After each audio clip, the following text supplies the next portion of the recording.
नमस्कार दोस्तों, स्वागत है आपका आपके अपने चैनल कॉमर्स 6 में। आज हम यूजीसी नेट के अंदर जो टॉपिक है हमारा सेकेंड यूनिट का accounting and auditing, second unit UGC net commerce, UGC net commerce के अंदर हमारी सेकेंड यूनिट है। सेकेंड यूनिट जिसके अंदर मैंने आपको पिछली बार ऑडिटिंग का थोड़ा सा इंट्रोडक्शन बताया था कि अगली बार का जो हमारा जो टॉपिक रहेगा वो ऑडिटिंग का रहेगा। आज हम ऑडिटिंग को थोड़ा सा समझेंगे, क्यों इसकी ज़रूरत पड़ी, कैसे कैसे ये आया, क्या इसका ओरिजिन था, थोड़ा सा डिटेल में कंसेप्ट करते हैं।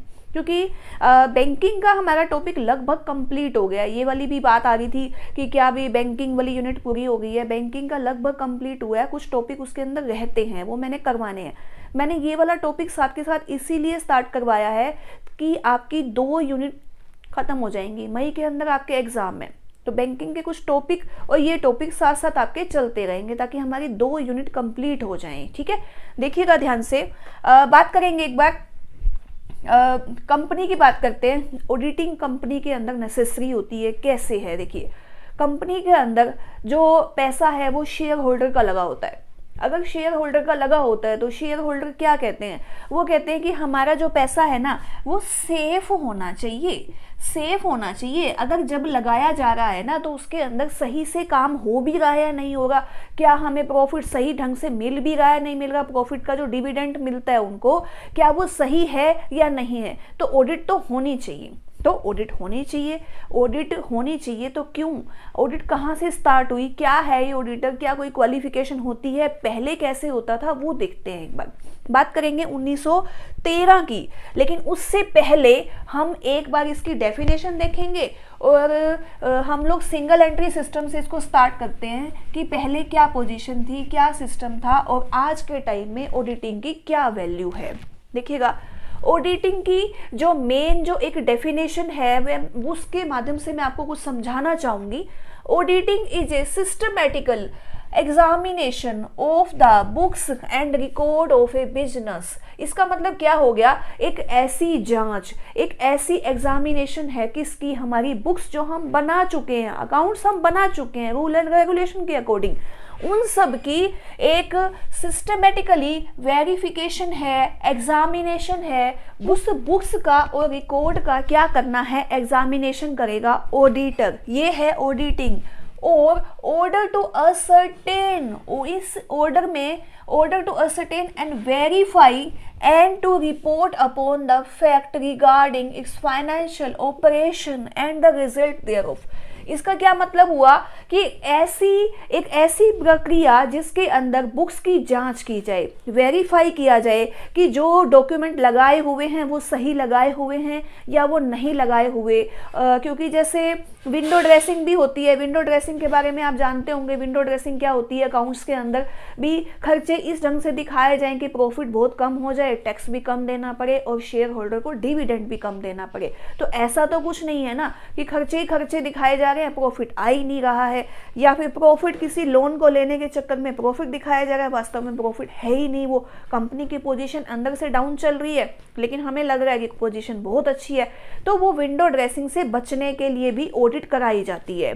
तो ऑडिट क्या है, एक एग्जामिनेशन है बुक्स का और रिकॉर्ड का, सर्टेन वेरीफाई करना कि क्या सही है या नहीं है, और जितने भी फाइनेंशियल ऑपरेशन है उनका जो रिजल्ट आपने दिया है वो सही है। ये होता है ऑडिटिंग। अब ऑडिटिंग की बात करेंगे, स्टार्टिंग की बात करेंगे 1494 की। 1494 के अंदर हमारा क्या आया जी, सेकंड एंट्री। जो हमारी लुकास पेसियोली थे उन्होंने हमारी कौन सी एंट्री शुरू करी थी, double entry system. Double entry system question भी बनता है ये वाला कि डबल एंट्री सिस्टम कब आया था, 1494 में। किसको इसका कर्ता धर्ता कहा जाता है, कौन लेके आया था इसको, तो लुकास पेसियोली इसको लेके आए थे। किसको, डबल एंट्री सिस्टम को।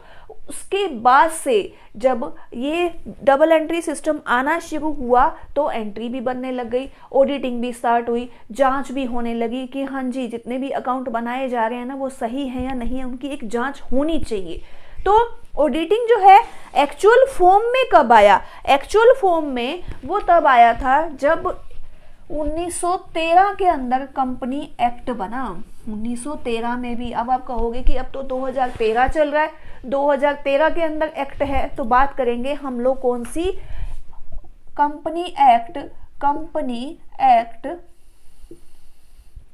1913। कंपनी एक्ट 1913 के अंदर जब आया था तब ऑडिटिंग का ओरिजिन हुआ था, ऑडिटिंग का जन्म हुआ था एक किस्म से। 1 अप्रैल 2014 को, 1 अप्रैल 2014 कह रही हूँ, 1914 को वर्किंग में आ गया था, फोर्स में आ गया था ये वाला एक्ट कंपनी। उसके बाद ये कंपनी एक्ट जब आया तो जो है हमारी ऑडिटिंग का भी ओरिजिन हो गया।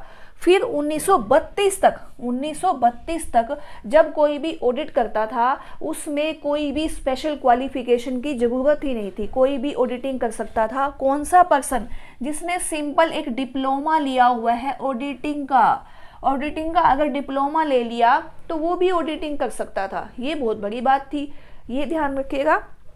क्वेश्चन इसी में से आएगा कि ओरिजिन कब स्टार्ट हुआ था, जब कंपनी का एक्ट 1913 आया। कब, 1913 में, और वर्किंग में आ गया 1 अप्रैल 1914 में, तभी ऑडिटिंग का ओरिजिन हुआ था। सेकेंड एंट्री सिस्टम हमारा 1494 में आया था। और कंपनी जो गवर्नमेंट है, गवर्नमेंट किस तरह के ऑडिटर्स को रखती थी, क्या था, तो सिर्फ एक डिप्लोमा इन ऑडिटिंग की ही जरूरत थी। उसके बाद आगे चलते चलते में रजिस्टर्ड अकाउंटेंट की जरूरत पड़ने लगी। रजिस्टर्ड अकाउंटेंट, आरए के नाम से ये वर्ड भी आया, ये भी 1932 के अंदर ही था। रजिस्टर्ड अकाउंटेंट धीरे धीरे जब डेवलपमेंट होने लगी। फिर हम बात करेंगे 1 मई 1948 की।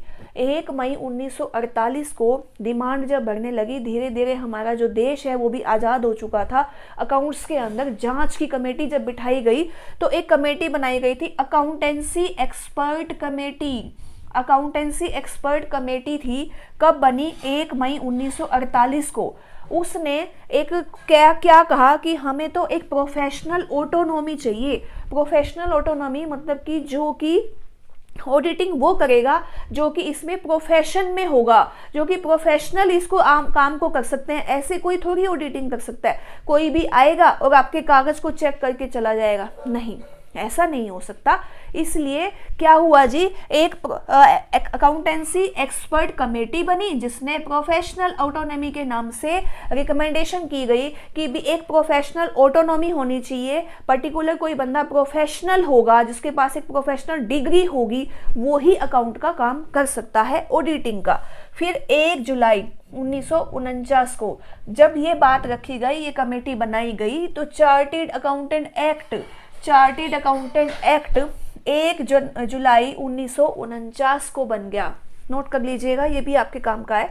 और 1 जुलाई 1949 को जब ये एक्ट बना तो इसने सेंट्रल गवर्नमेंट ने एक इंस्टीट्यूशन बनाया। कौन सा, the institution of chartered accountant of India. यानी कि अब जो इस सेंटर से अपना कोर्स करेगा, प्रोफेशनली जो बन जाएगा, चार्टर्ड अकाउंटेंट की डिग्री ले लेगा, वो ही ऑडिटिंग कर सकता है। उससे पहले की क्या पोजीशन थी, 1913 की बात करें तो 1913 में कंपनी एक्ट आया। 1913 में कंपनी एक्ट आया, उसने काम करना शुरू करा। उसके अंदर जिसके पास गवर्नमेंट का डिप्लोमा इन ऑडिटिंग होता था वो ही ऑडिट कर सकता था। फिर धीरे धीरे डिमांड बढ़ने लगी, अकाउंट्स का काम चलने लगा, बिजनेस चलने लगा। तो 1 जुलाई 1948 को अकाउंटिंग एक्सपर्ट कमेटी ने प्रोफेशनल ऑटोनॉमी की डिमांड करी। उसके बाद 1 जुलाई 1949 को चार्टर्ड अकाउंटेंट एक्ट पास हुआ। उसने सेंट्रल गवर्नमेंट ने एक संस्था बनाई, एक इंस्टीट्यूशन बनाया, उसका क्या नाम था, the institution of chartered accountant of India. अब चार्टर्ड अकाउंटेंट का एक सर्टिफिकेट जिसको मिलेगा, जो प्रोफेशनली चार्टर्ड अकाउंटेंट होगा वो ही ऑडिटिंग कर सकता है। तो अब ऑडिटिंग के अंदर वो क्या क्या करेगा, उसका क्या रोल है, क्या वो अकाउंटिंग करता है, अकाउंट बनाता है या उसको चेक करता है, वो देख लेते हैं एक बार जरा थोड़ा सा। ठीक है, बात समझ में आई आपको। ऑडिटिंग की डेफिनेशन एक बार दोबारा पढ़ देती हूँ। Accounting is a systematical examination of the books and record of a business और ऑर्डर टू असर्टेन और verify and to report upon the fact regarding its financial operation and the result thereof. ठीक है, इसका मतलब एक system है, एक system के अकॉर्डिंग बुक्स की जांच की जाएगी। ऐसे नहीं कि कभी भी कुछ भी। क्या जांच करेगा वो भी देख लेते हैं कि बुक्स के अंदर क्या जांच करेगा वो। चलिए, उम्मीद करती हूँ मेरी ये वीडियो आपको पसंद आएगी। पसंद आ रही है तो आप इसको लाइक कीजिए, शेयर कीजिए और कमेंट कीजिए। आपको हेल्प मिलेगी आपके नेट के एग्ज़ाम में। अगर आप किसी भी और कंपटीशन टेस्ट की तैयारी कर रहे हैं तो उसमें भी आपको इसमें हेल्प मिलेगी।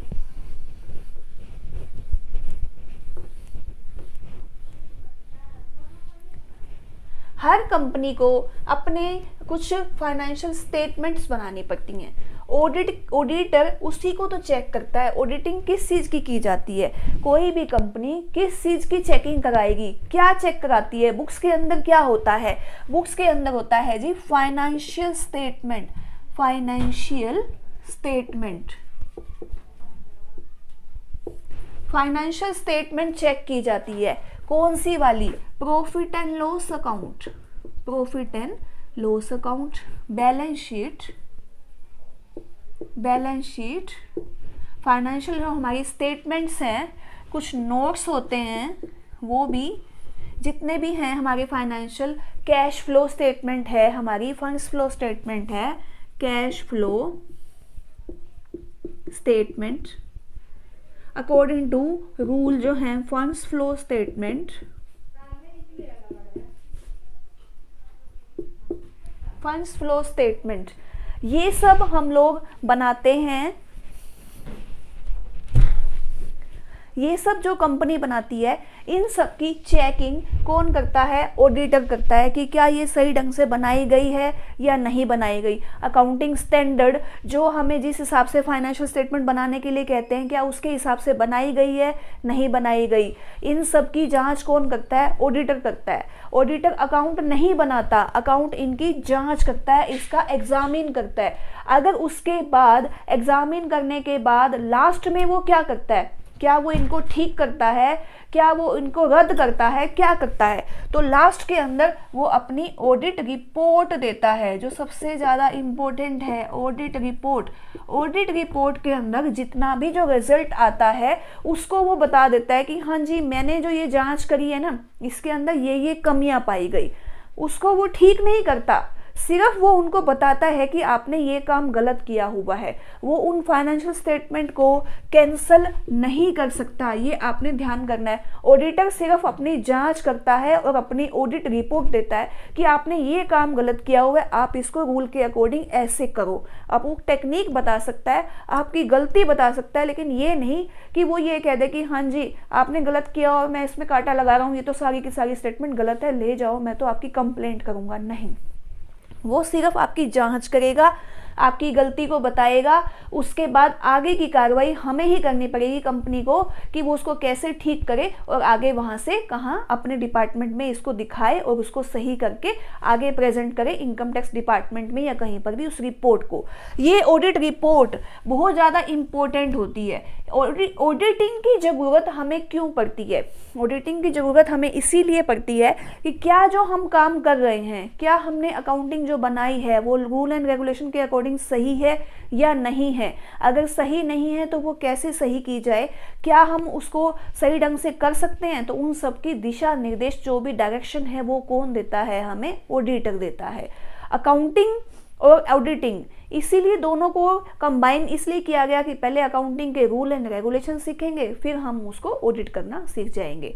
तो उम्मीद करती हूँ मेरी वीडियो आपको पसंद आएगी। आगे धीरे धीरे हम लोग ऑडिटिंग के जितने भी टाइप्स हैं, कॉस्ट अकाउंटिंग, कॉस्ट ऑडिटिंग है, सिस्टमेटिकली ऑडिटिंग है, एनवायरनमेंट ऑडिटिंग है, ये सारे टाइप्स करेंगे। ऑडिट रिपोर्ट बनाना कैसे बनाया जाता है, क्या क्या मेन पॉइंट्स है इसके, वो काफ़ी छोटा सा टॉपिक है। 5-7 वीडियो के अंदर ये टॉपिक हमारा कंप्लीट हो जाएगा। इसीलिए मैंने स्टार्ट करवाया था कि हमारा ऑडिटिंग वाला टॉपिक, जिसमें से 3 या 4 क्वेश्चन, 4 के भी आपको मैं कहूँ 5 क्वेश्चन आने की पूरी उम्मीद है। तो अगर 4-5 वीडियो के अंदर आपके 4-5 क्वेश्चन अटेम्प्ट हो रहे हैं तो दिक्कत क्या है? इसीलिए मैंने ये वाला टॉपिक पहले उठाया था। छोटा टॉपिक है, आपको काफ़ी हेल्प मिलेगी इससे। तो यूजीसी नेट कॉमर्स की क्लासेस हमारी कंटिन्यू चल रही हैं। काफ़ी सारी टॉपिक मैंने करवाए भी हुए हैं। हमारा टेलीग्राम का चैनल है, उसका जो लिंक है वो मैंने डिस्क्रिप्शन बॉक्स में डाला हुआ है, आप उसको ज्वाइन कीजिए। और जितने भी वीडियोस हैं, PDF फाइल्स हैं या अदर रिलेटेड नोटिस हैं, वो आपको साथ के साथ ही मिलते रहेंगे। ठीक है, तो मिलते हैं अगली वीडियो में। Thank you.